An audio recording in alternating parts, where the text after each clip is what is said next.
Today I'm finding and identifying every single animal that I possibly can in this creek. It didn't take very long for me to find my very first animal. It was a snake out basking and I knew what it was right away. So I picked it up very carefully to try not to get bit, but it had other plans for me. This is a completely harmless eastern garter snake. I knew immediately it was a garter snake because of the 3 stripes running down its back. This is a really good spot for it to hang out because there's a bunch of fish and frogs for it to eat. I let it go and went to find my next animal. The next thing I found was hopping around at my feet. I snatched it up to inspect it further. This is a Fowler's toad. I could tell it's different from the more common American toad because of the multiple warts per spot on its back here, and it doesn't have any coloration on its stomach. Pretty chill toad, so I let it go. My next plan was to flip some rocks to see if I could find anything interesting. I wasn't having much luck, but I did find these greenhouse millipedes, an invasive species brought here from Asia. These are super common and there's probably a ton under rocks in your backyard.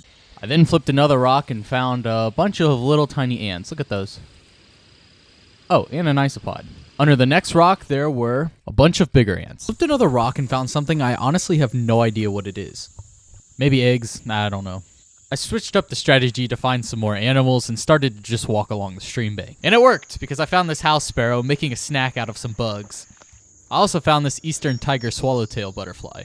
I then found a damselfly. The video's not great, but I could tell it's not a dragonfly because its wings are resting together. Continued walking along the bank to see if I could find some fish. Surprisingly, I actually did. The habitat leads me to believe that this is a spotted bass, but it very well just might be a largemouth. I also found what looks to be a golden red horsefish. So I found a lot of stuff on land, which now means I have to get my feet wet. I came prepared with my trusty net in a small container to get a good view of any fish I might catch. I'm going to use the same strategy as I've showed in previous videos. It's where you put your net downstream in the direction of the water flowing, and flip rocks upstream so that all the fish go down into the net. It's pretty easy and pretty effective. And I got a fish. This is a pretty common fish here. It's probably a channel shiner. I had to get some help to identify it. Not a whole lot to look at here, so I'm going to go ahead and let it go. Check this out. Literally right next to my foot, I found this fishing spider. Contrary to the name, they don't often eat fish, but instead opt to pick off aquatic insects. And I just flipped some more rocks and caught another fish. In my opinion, this fish is much cooler to look at. This is a rainbow darter. During the breeding season, the males will get really bright colors. It's one of the most widespread darters here in Ohio. I then found this super soggy snake shed. Gross. Hopefully I can find the species that it came from. The next species I caught was this greenside darter. Darters are unique because they'll live most of their life on the bottom of creeks and streams instead of up in the water column like other fish. I found a crayfish, so I had to catch it. That was easy.